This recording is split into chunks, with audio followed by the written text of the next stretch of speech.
All right. Welcome back to another episode of Talking Yourself Off the Ledge. Today we have somebody very special and close to us. We have Michele. She's going to share a little bit of her story and struggle that she's had with breast cancer. Hi, thank you. Thank you for letting me share my story. Of course. My story started actually 5 years ago today, or this weekend, on my birthday.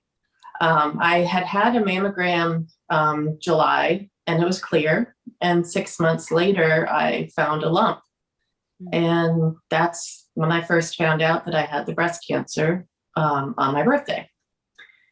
And I was in the best shape of my life. I was kickboxing, doing yoga, fit, healthy. Everything was perfect in my life. I was just shocked that I had it. And when I found out, before I found out, I went to the doctor and he's like, yeah, this doesn't look good. We need to do a mammogram. And I kept waiting and waiting for the results. And nobody would call me back. Nobody would answer the phone. So I went to the doctor's office and just kind of made myself in their presence. There was nobody there. And I said, look, I really need these results. And she's like, fine, come in. And yeah. So I didn't even sit down in the waiting area. And she says, okay. And she's looking at the paperwork and she's like, okay, this is bad. This is really, really bad. You've got breast cancer. What? She told you that? Just like that? Yeah. She's like, you have breast cancer. And I was just like, okay. And she walked away. And her medical assistant was looking at me as I was almost passing out in the doorway and said, is there anything else? I said, well, is she coming back? She goes, no. I go, well, just give me a second. And the woman comes back and she goes, excuse me, this is a courtesy, not a consultation. You need to go. And I was like, oh, okay, well, what do I do? And she goes, well, just call this phone number and get a consultation from a breast cancer surgeon. So I was like dumbfounded. Oh. And so I made my way down the elevator, and that first chair I found, I fell into it and just started calling. And they couldn't get me in for a month and a half for a consultation. And that was pretty scary because I know how fast breast cancer can grow. Well, I mean, based off of what you just said, how fast it can grow, you got a mammogram. And yeah. I'm not even, is it yearly that you're supposed to? Yes. They recommend. So most people wouldn't think, like, I think most people would go get a mammogram and at least feel pretty safe for the year until you go and get another. So for it to have nothing to be cancerous in 6 months that's shocking. So it does show how important it is to do it regularly. And because imagine if you went 3 years. Yeah. And like for them to have that kind of like just having no sympathy at all, like to just telling you the news and then just, it's like, all right, bye. Yeah. I mean, it's wow. Yeah. It was shocking. It was really shocking. And so I started calling my friends who are nurses and I'm like, what should I do? And for some reason, the word Cleveland Clinic kept coming over and over in my head. Oh, it wouldn't stop. I'm like, okay. So I called my friend and I said, can you find me a surgeon at Cleveland Clinic? Because she's been a nurse for 40 years. Yeah. And she said, I'm on it. No problem. I got this. And I made a phone call. They got me in the next day. I had not only an exam, a consultation, I had a biopsy and an ultrasound within 24 hours. Wow. At Cleveland Clinic. And so it was amazing. And she's like, look, we have to get this out of you in a month. I mean, we have to go really, the month would be the latest because this was a very fast growing cancer that I had. So it was in one breast. And I did know that because I had some biopsies done. And my sister was in town right before my mastectomy. And I was trying to figure out, because they said, let us know if you want to do both or one. And so I didn't know. So we called my cousin and I knew she had breast cancer. I had aunts on both sides and cousins on both sides who had breast cancer. But my genetics came back that it wasn't genetically linked. But I've had people on both sides die. But my one cousin, whose mother had just died and she had just gone through a mastectomy, she said, I recommend you do both. I did both, and they didn't even know I had cancer in the other one until afterwards. And so that's what I chose. And I've never regretted it ever since. What I heard is how you got the most help from friends and family. Yes. You know, it's yes, the doctors are important and you need them, and the medical professionals are important. Professionals, you know, you need their advice and you need them. But the friends and family seem to have had the best impact right off the bat. Yes, for sure.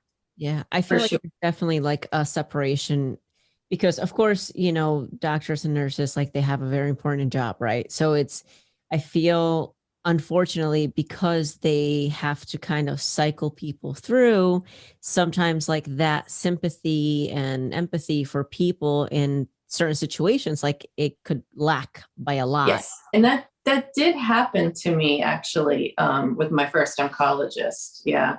She was very stoic, very hard, not very compassionate. Like a lot of police officers, the longer some people are in the profession, you just become a little bit detached from it emotionally because it's tough. Yeah. It's exactly. You know, I'm sure for her, I mean, the first woman that did have to break it, I doubt she maliciously meant it like that. It might be her own type of coping mechanism that's how she can get through her day. I don't know. I did talk to her supervisor later. I went in, they wouldn't put me through on the phone. They wouldn't let me leave a message. I finally had to make an appointment and go see him after all my surgery was over and everything. And he said, okay, why are you here? And I said, I need to tell you something about your staff. And they wouldn't let me leave you a message. I had to pay to see you to give you this information. And when I told him how she acted and reacted, and I was a patient of his for 10 years. This is a primary care doctor. He literally fell in his chair. He was it's so embarrassed. Wow. And said that she must have been having a bad day. She's not usually like that. I would hope. But yeah, everything happens for a reason. Yeah. You never know what's going on with somebody. Yeah. No, you don't. And I don't think I was meant to have my surgery at that particular hospital. Mm. And then I ended up switching hospitals. So it ended up to be better for me. Yeah. So how was it? How was your experience after the surgery? Right before the surgery, I had to tell my son I had breast cancer. Oh, of course. And he was only about 11 or 12. And I told him what the doctor said. And he said, do you think you have cancer? And I said, yes, I do. And he goes, well, let's fight this. And he puts his hands up. And it just empowered me. I just got this rush of, I can do this. Yeah. Wow.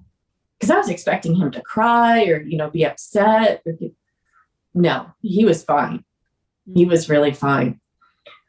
So my sister helped me recover from this horrific surgery, which was very traumatic. Mm. And then my older brother came into town and he helped me out. I had church members bringing me food every week, which was wonderful. I had friends who were driving me to doctor's appointments because I couldn't drive. I couldn't even lift my arms. Mm. So I had a whole village around me helping me, which was wonderful. Yeah.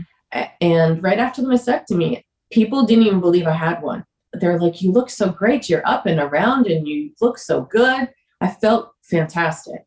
Like if that was all I had to have, I'd be fine with that.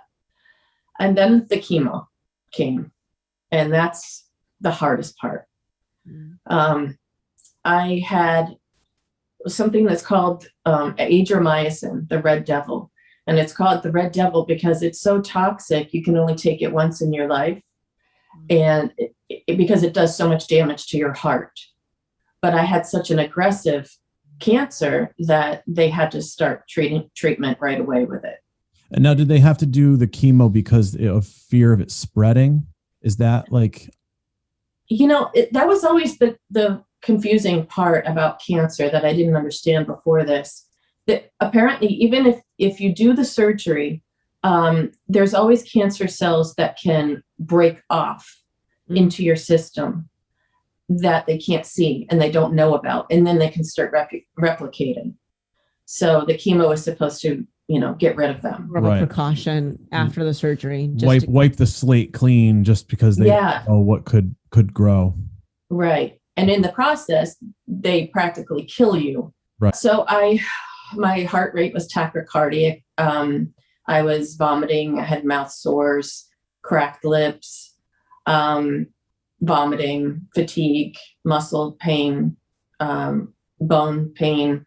It was pretty sick. And then I even had like post-traumatic stress after it, because if I even looked at the building, I would get nauseous and gag because it was horrible. So I had to do that once every 2 weeks for 4 weeks. And within the first 24 hours, I was already in the emergency room getting IVs. I was dehydrated right off the bat. I was just sick.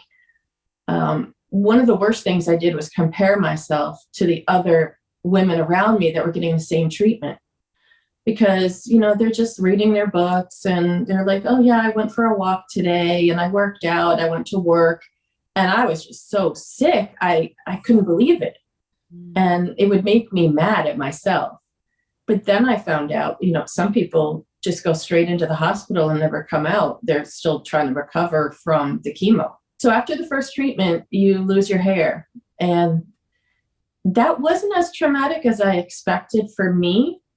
But as I saw that it was starting to come out, I asked my husband to shave my head, because it empowered me, because, my hair was about this long at the time. I didn't want to see long hair falling out. I would rather see short hair. And I remember when he had to shave my head, he didn't say a word. We both didn't say a word. That was pretty traumatic for him that time. And then after each chemo, I would have to get a shot in the stomach. I would go back the next day and get a Neulasta shot to keep up my white blood cell count. And after the first 8 weeks, then I had to have Cytoxan and Taxol for another 16 weeks, which was once a week for 16 weeks. And that was a little bit better than the Red Devil, but it's still like, I felt, people say, fighting cancer, and you see like the boxing gloves, and I never really understood why, but once you're in it, you realize that you feel like you're beaten down, and then you get back up again and you go again, and you get beaten down and you get back up, and it keeps going until finally you stand up and you're good. Obviously the physical is very tough because you are physically getting beaten up. I'm sure the mental aspect of it is probably worse. Of like, I don't know. I feel like a lot of people can physically sometimes take a beating, but it's that mental aspect of getting up and wanting to continue to go through it. I mean, and that's kind of the most important part, really, because it's like you have to stay in it and you have to stay positive, and you have to believe that you can do it. And having the support of, your son and your husband, I'm sure like that helped. And of course, everybody around you too. Yeah. And it was never a thought of mine not to go. It was like, this is what you got to do. You got to get up and you got to go, and that's it. This is what you do. So I ended the chemo, and I had my one sister who had helped me. She couldn't come into town to celebrate the end of my chemo because she was in the middle of helping her husband. But my other sister and my 2 brothers, they came into town, and my friends who were there for me, we had a celebration party, end of chemo party. And we had a blast. We celebrated and we had so much fun. And I thought, okay, that's it. This is over. And then after that, I had to have a hysterectomy because the type of cancer that I had was estrogen positive, HER2 negative. It's kind of hard to explain, but it's driven by estrogen. So I had to have a hysterectomy to suppress all the estrogen in my body and force me into menopause so that cancer wouldn't grow again. Oh, I never known that. Yeah. Wow. Yeah.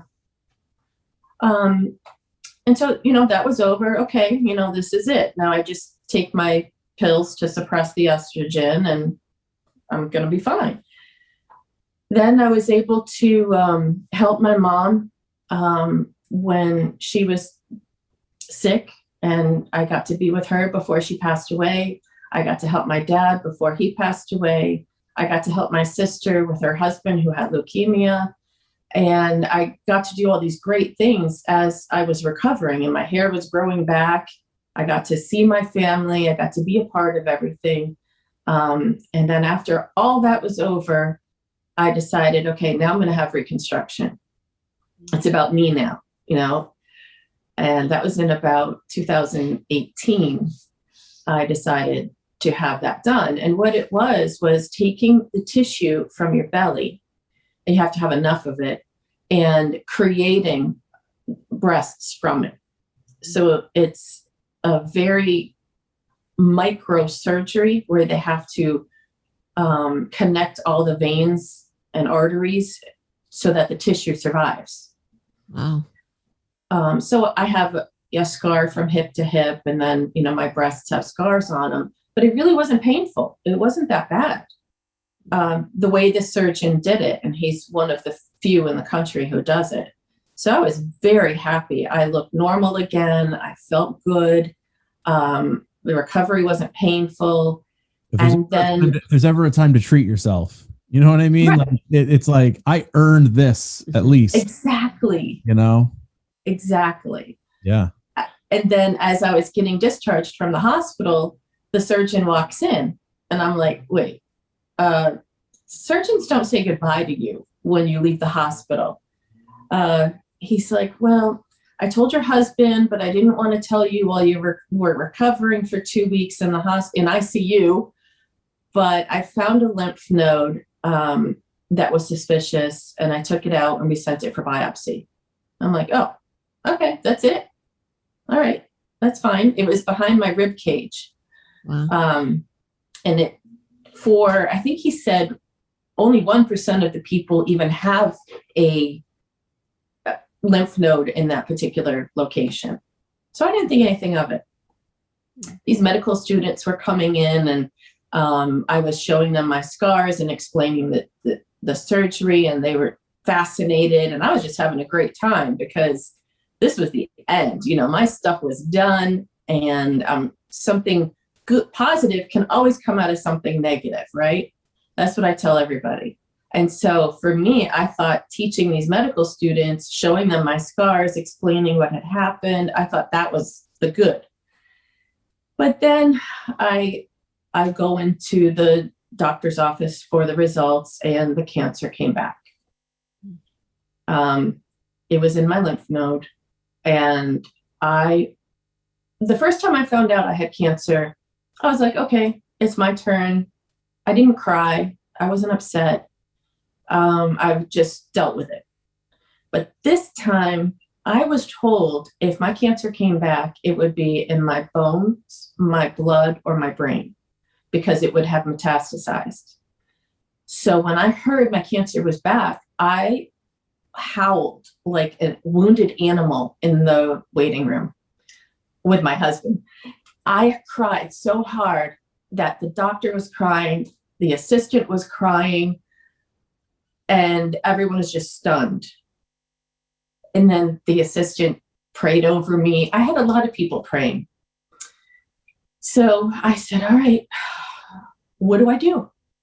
So my surgeon, the oncologist, the breast cancer, just all of this team of people got together to figure out how to best deal with this.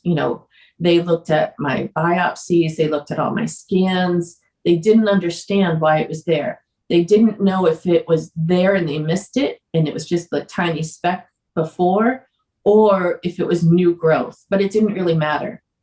They voted that I needed chemo again, and now I needed radiation. Mm. And just the thought of the chemo made me so sick. The whole time my husband drove me back to that place, I was bawling. I was sitting there, and because you have to have a port in your chest here, because the chemo is so toxic. If they put it in your arm, it'll burn out your veins. They put it in your chest, so it goes straight to your heart. And the whole time they were doing it, I was just crying and crying. I had finally started getting my hair back, finally started feeling better. And after that first one, I said, that's it. I'm done. No more chemo. I'm not doing it anymore. I don't care if I die. I'm not doing it, even though I have to lose my hair again.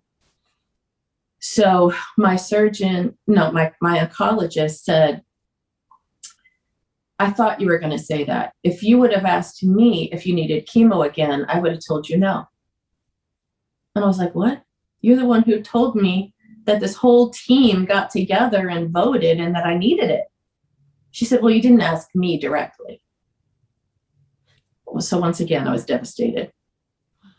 And I thought, okay, I need to go somewhere else. I need to talk to my friends who have had breast cancer, figure out who they went to, who they trust, and get another opinion.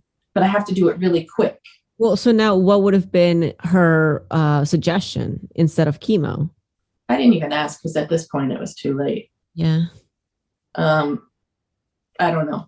That's a good question.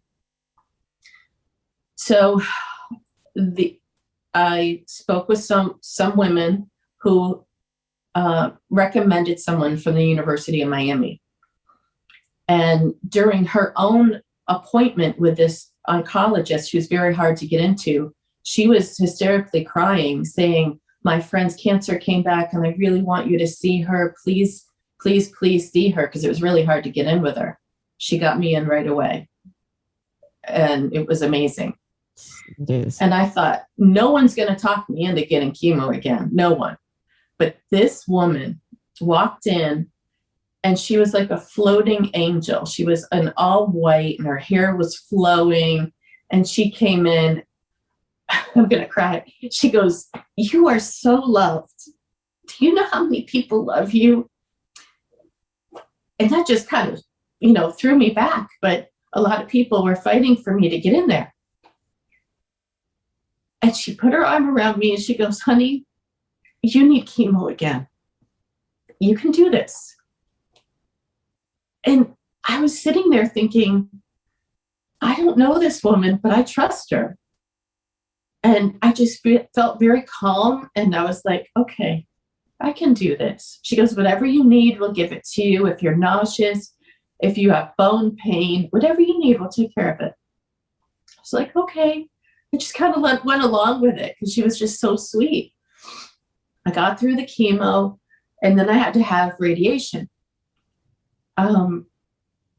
which, remember I was saying, you feel like you're fighting. And I felt like I was so knocked down and so weak and tired. I'm sorry. Oh. And I had to have 30 rounds of radiation, which is every day, 5 days a week. And I would say that was my lowest point. And you asked, how did you keep going? Well, this nurse in the radiologist's office, she goes, you're such a fighter. And I'm like, oh, would people stop saying that? I'm not fighting. I'm too tired to fight. And she was like, you listen to me. My mother had cancer and she had one treatment of chemo and she quit and she died. Mm. You kept going. I was like, oh, okay, I get it now. I suppose when you're fighting really hard, you don't feel strong. Exactly. You feel weak, you feel beat up, but you're still doing it. And that's what's fighting. But I got through it. with a lot of help.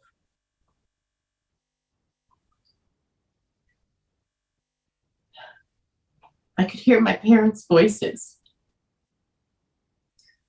saying, get up, you got to move, you got to keep going, you can't quit, let's get it done, just do it.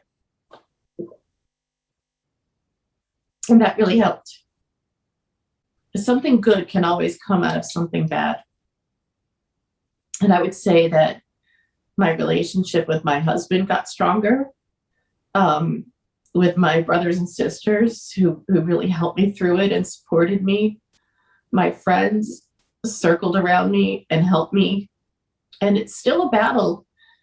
It's been 5 years since the first diagnosis. And people think, I've had people say to me, I know people who had cancer. It's, you just had breast cancer. It's like having a cold, right? Like everyone has it and they just get through it.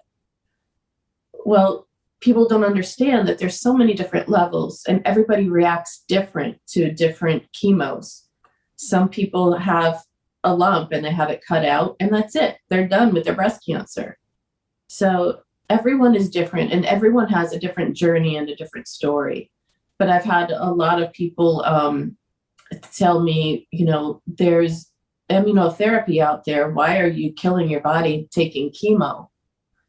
And every time I saw this one friend, she would say that. And I said, look, I got up from the table and left the restaurant.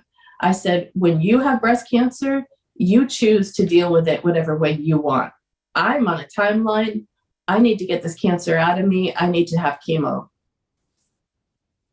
People can be very cruel. Yeah, they're not in the doctor's office with you. They're not going through it with you. It's easy to just say something that they half know what they're talking about. It's a shame. Yeah, it's just a shame to even. And then you have people say, well, it's over now, so you're fine, right? Well, no, I still have to go to the doctor 3 or 4 times a month.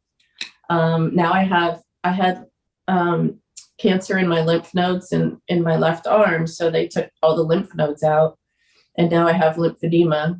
So my arm is very swollen and hard, and it'll be that way the rest of my life. There's all kinds of side effects that you get. Yeah, I feel like breast cancer is tough because there's so much awareness that some people might be desensitized to it. I think that is like, it's nowadays everything is so desensitized. Exactly that. It's like, because it's so, you hear about it a lot, but it doesn't make it not hard. Right. There's so many levels. But what was something that that helped you while you were going through chemo? Helped me mentally, physically. Well, what I'm thinking is you started painting. Oh, that's right. Yes, and you're really good at it. I forgot about that. Yeah, so I went to this program in Cleveland Clinic called Art Therapy. Thank you for reminding me. And she just said, we can just talk, or you can draw or paint or color or whatever you want to do. And I said, well, I'm not an artist. I don't really know how to do that. She's like, it's okay. We can just play around with colors. And as she's talking to me and I'm just kind of looking down and painting, I realized an hour went by. And I was like, oh, I forgot I had cancer for an hour. This is pretty cool. She said, well, would you like to take some supplies home? Because I was home a lot. I was like, okay. And I could not stop painting. And I ended up being pretty good and selling a lot of my work. And I really haven't done it too much since, but it really helped trick my mind into focusing so much on something. I would have 10 paintbrushes in one hand and painting with the other, not even knowing where I was, what I was feeling. I was just completely into what I was doing. That's great. Yeah, that's an awesome thing, especially the fact you were never really artistic like that. Never. All of a sudden, it was almost like it fell in your lap at the right time, and you were able to just mentally check out and focus on that, and yeah, you were good. Like that stuff was really good. Yeah. Thank you. Yeah. I was very proud of it. Yeah. It helped a lot. It really did. It's almost one of those things where it's like you don't really know what you have in you until you're almost forced on it, or there's a trying, tough time, and all of a sudden it's like, oh, I didn't know I could do that. I had no idea. Like even COVID, a lot that's happened with a lot of people with employment and things, and we have no money, we have this, and it's like, well, all of a sudden it's like, oh, I didn't know I had this talent, I didn't know I had this ability. You know, it's in tough times is when you start to find out different things about yourself. Yeah. And then I found out that my mom was a pretty good artist too. The art was in our blood. My sisters are good artists. And then we were cleaning out my mom's house, and I found all this artwork, and it was my brother's, and I couldn't believe it. I was shocked. So yeah, everyone had this artistry in them, and I found out a little bit late in life. So how are you doing now? When was the last treatment that you've had? Well, 2 years ago was my last radiation treatment. And then I thought I was going to have surgery on my arm, but the insurance company wouldn't really cover that because it was experimental. So now they just keep testing my blood and doing scans and just making sure it stays away, monitoring my estrogen levels, and just hoping that it stays away.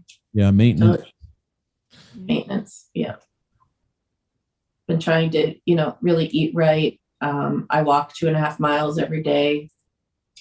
Try to really take care of myself. But sometimes, no matter what you do, either you're going to get cancer or you're not going to get cancer, Yeah, because, well, in the beginning, like you said, I mean, and I remember you being very healthy and active and doing all of the right things.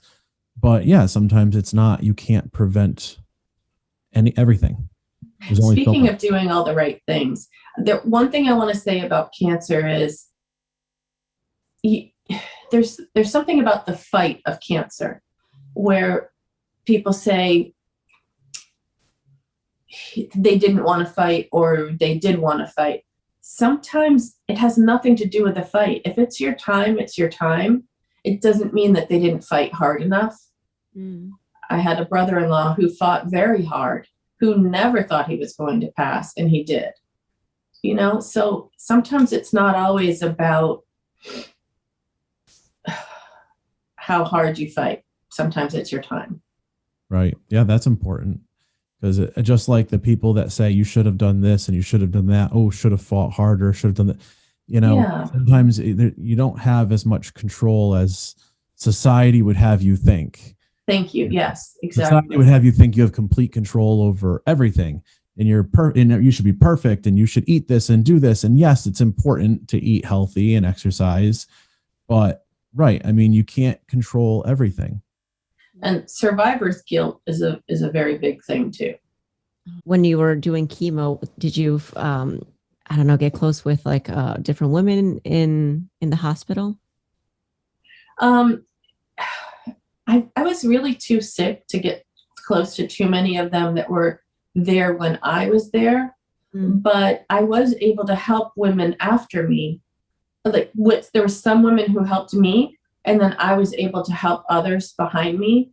And I'm still doing that now. And one thing I really wish that I could do someday, and God puts people in your path at the right time. I can't imagine what it's like to be a single woman or a single mom trying to fight breast cancer while working a full-time job, or while taking care of kids and working a full-time job. I really want to help those women because I had a whole staff behind me and it was hard. So that's one thing that I'm really looking forward to doing more of, is helping more women. Yeah, that's something that, you almost, I mean, obviously this is a long fight and it was unfortunate, but there are things that you could, that were positive for you, and that you had, a family and people there. Yeah, there's plenty of people going through the exact same thing. alone with responsibilities. And yeah, that is just got to be brutal. Yeah. But like you said, I think a theme that I heard throughout most of this was, networking with people, a family, and communicating with people, like getting advice from people that went through it and family that went through it. And, how important that was, people in your corner. And yeah, like you just said, God puts people in your path at the right time. Yes, definitely. Seems like that happened a lot, but you also have to have your eyes open for it. You also have to put your part in when you feel something is not quite going right. Well, let me talk to a few people that I trust that have been through this, and maybe they can steer me in the right direction. And then that's when the doors start opening, is when you try and branch out and look for some answers and talk to some friends, talk to some family. All of that is very important, but you also need to go with your gut. Mm-hmm. When you make a decision about what doctor you're going to go to, what hospital you're going to go to, you have to really feel it, and you have to be your own advocate and have people beside you that can be your advocate when you can't be. And that is what I had for sure. So what are you doing today in, with your life, recovery, and all of that? Just enjoying every day, being thankful for every day. Well, that's enough. Yeah. I mean, that's enough. That's more than most people do, I think. I don't take anything for granted. Yeah. That's very important. Everybody moves so fast nowadays and doesn't take time to stop and just, be thankful. My husband said that I taught him how to be in the moment. Yeah. After this had happened. Yeah. Yeah. Which is it's very important to do. And how's the relationship with your son through all of this? I'm sure it was even better. Yeah. Yeah. What's interesting is, even though he said, well, then let's fight this, he doesn't remember it. He would walk me to the bathroom. I couldn't even walk to the bathroom by myself. He would kiss my bald head and tell me how beautiful I was. He would help me all the time, but he doesn't remember it. He blocked it all out. Yeah, isn't that crazy? It must have been hard for him, even though he was being strong for you, but really deep down, it must have been really hard for him to just block it out. It was very hard, because when my sister came into town when I was going through chemo, she went up to my son, who again was only 12 or 13, and said, I'm here now. I got this. You can rest. And he literally collapsed in her arms and started crying. Yeah. So it was a lot on him. Actually, his grades weren't very good. And I ended up having to bring him to therapy.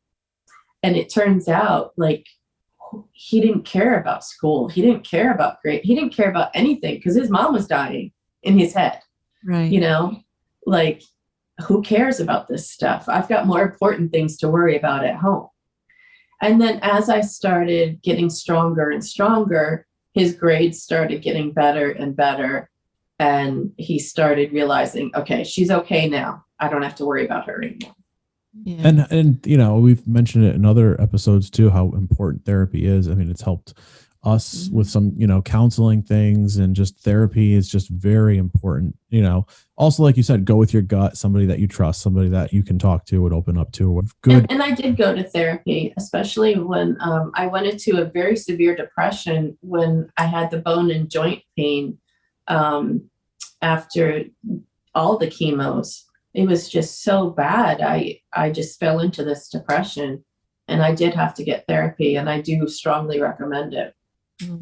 Well, yeah, we are super glad and thankful that you're not just on our podcast, but that you're here. Thank you. Me too. Me too. And I hope I can help other people for the rest of my life. Well, thank you for coming on, and we love you, and we appreciate, you sharing your story. Thank you so much for allowing me to. I hope it helps somebody. Thank you. All right. Well, that's it. Thank you.